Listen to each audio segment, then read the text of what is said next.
Assalamu alaikum, boys and girls. How are you all? I hope you all are doing good. Are you excited for another story? I know I am, so let's get started. Today I'm going to tell you a story called A Trench of Fire, and it's a story from Surah Buruj of the Quran. Long ago, there ruled a king who was a disbeliever. The king had a sorcerer or a magician who did different types of magic for him. As time passed, the sorcerer got old. He said to the king to send a boy to him so he can teach that boy magic. The king picked up a young talented boy and sent him to the sorcerer to learn magic. Whenever the boy would go to the sorcerer, he would sit with a monk on his way and listen to what the monk said. The sorcerer would get angry at the boy for coming late. The boy told this to the monk, and the monk said that when you're with the sorcerer, tell him that my people kept me busy.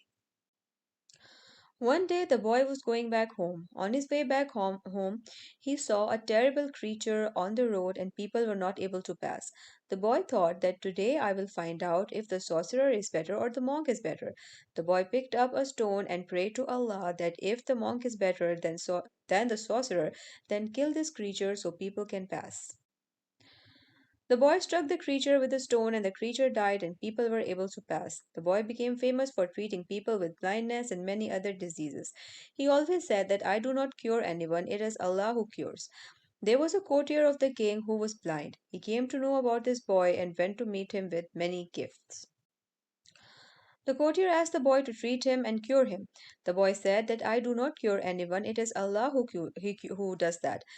Pray to Allah alone and He will cure you. The courtier prayed to Allah and he was cured and got his vision back. Soon the king came to know about all this. He asked the courtier how he got his sight back. The courtier told the king that Allah has cured me. The king was furious to hear this because he had declared to his people that he was their God. The king told his courtier to leave Allah and accept the king as God. When the courtier refused the king killed him. The king then called the boy and said the same thing to him. The boy refused his demand. The king ordered his men to take the boy to the top of a mountain, and if he still refused to leave Allah, then throw him down. As the king's men tried to throw him down, the boy prayed to Allah to save him. The mountain shook, and all the men died, and the boy returned back. The king tried many other ways to kill the boy, but he was not successful. The boy said to the king that if you want to kill me, then gather people in one place and in one elevated place and tie me to a trunk of a tree. Then take an arrow and say, in the name of Allah, the Lord of the boy. The king did as the boy said, and the arrow struck the boy and he died. All the people gathered said loudly that we believe in the Lord of the boy. That means all the people who were gathered there, they all became Muslims. One of the king's advisers said to him that did you see what happened? All the people have believed in Allah. The king was now more angry than ever. He ordered ditches to be dug.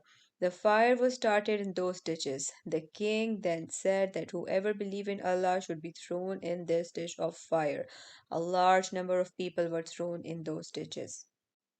Among those people was a woman who had a little baby in her arms. First she hesitated before jumping in the ditch. The little baby spoke to her mother that be patient for indeed you are following the truth. This is the incident that has been mentioned in Surah Buruj of the Quran. So that guys was a story about the ditch of fire. I hope you guys enjoyed it. Share it with your family and friends and I'll inshallah see you in the next one. Till then, fi amanallah.